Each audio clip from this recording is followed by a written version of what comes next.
بص يما، ايه ريحة الشقة دي يما؟ انت بوظت العيد بالريحة دي. ريحة ايه؟ كرشة ايه يما اللي انت عاملاها النهارده؟ مش بنضف فيها؟ انت ما انت فين؟ ما جاتش الا انت ومراتك. نيجي ايه يما بالريحة دي؟ ده حد بينضف كرشة اول يوم العيد؟ طبيعي الكرشه بتبقى ريحتها كده. طب ما تنضفيها بره يما. هنضفها هو انت بره؟ لازم طول اليوم تقلبي ريحة الشقة وتقعدي تنضفي في كرشة؟ هو في حد بينضف كرشه في العيد بره وقتها؟ امال ايه، بينضفوا جوه بس؟ لا، ايوه يما، المحلات كلها الجزارين كلها بينضفوها بره. ده يا دوبك عليهم اللي هم بيعملوه. وانت شايله همهم ومش شايله همنا بريحة الشقة دي يما؟ ريحة الشقه ده بدل ما تجيب مراتك وتعمل وتيجي تنضفها معايا وتعمل معايا وكده. مراتي ما بتاكلهاش. ما بتاكلهاش؟ اه ما طب ما بتحبهاش. انت بتاكل. لا ما بقتش احبها.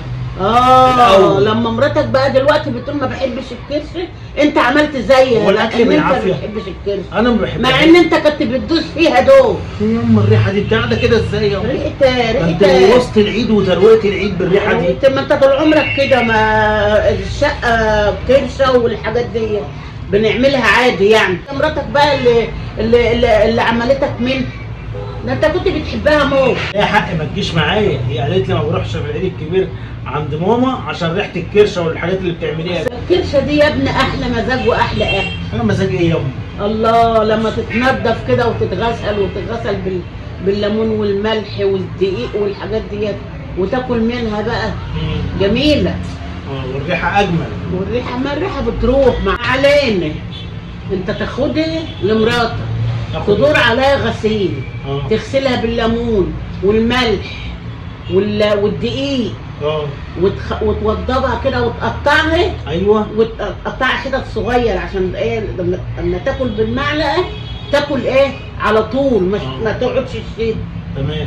وايه وتعملها وتعينها وتكيسها وتعينها في الفريزر اللي عندك. طول النهار بقعد بعمل فيها يا ابني، دراعي وجعني، دراعي ما عدتش بقدر زي الاول. طب انا كنت بقف انضف الكرشه ديت ما كانش بيهمني، انما دلوقتي بغسلها على قد ما قدرت. يما ما انت اللي تعبه نفسك يما، وبعدين هي حاجه هودي لها حاجه ما بتحبهاش ازاي؟ ما بتطيقش ريحتها، انت عايزه تبوظي ريحتنا كمان بريحه الكرشه؟ ما انا نضفتها خلاص، هي بس تغسلها ما انت بتقولي يا ام الشلاتين بالليمون دي والملح عايزه تتنضف وتنضفها عشان انا مش عارفه دراعي مش عارفه تنضفيها، فهي تعرف تنضفها. دراعي وجعني بصراحه كده. قوم شوفها محطوطه اهي في الطبق على الحوض ده، هي هتنضف فيها حاجات بسيطه خالص، ويا دوبك هتغسلها بالليمون والملح والحاجات دي. هشوفها يا ابني، هشوفها، بس انا مش هتشوف مقتنع ايه؟ بالموضوع ده. هشوفها. ها؟ ايه ده؟ كده نضفتيها يما؟ يا لهوي يما، لا ده البتاع لسه يما عايزه تتنضف. ده يا لهوي، مش هينفع اخدها دي. والله العظيم انا منضفاها. يما ده هو الشلاتين دي زي ما هي. انت اصلا خايف مني. يما خايف ايه بس؟ انت عايز تعملي مشاكل؟ انا مش هينفع. بصي انت معلش، أيوة. كملي جميلك كده. أيوة. واعمليها انت.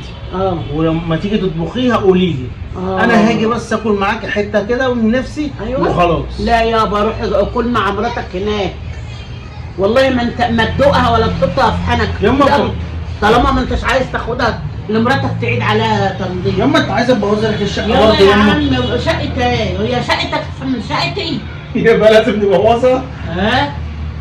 كرشه في العيد، احنا اول يوم العيد كرشه. كل سنه وانت طيب، عيد بقى ولحمه وكرشه. ربي يا خايبه للغيبه، ما باخدش منه كل وجع القلب. انا كنت بنضف بال10 كيلو كرش. والشلاتين اللي تتنضف يما؟ اسمهم مش شراميط ومش سلاسيل. الهيل ديت طلقت 7 نسوان. طب اسكتي بقى يما. امال انت فاكر ايه؟ انت اللي مدلع مراتك. يما انا ماشي، مش قادر اقعد بالريحه دي. مع السلامه، اجري يلا للريحه الحلوه. الكرشه اهي. اجري يا عم.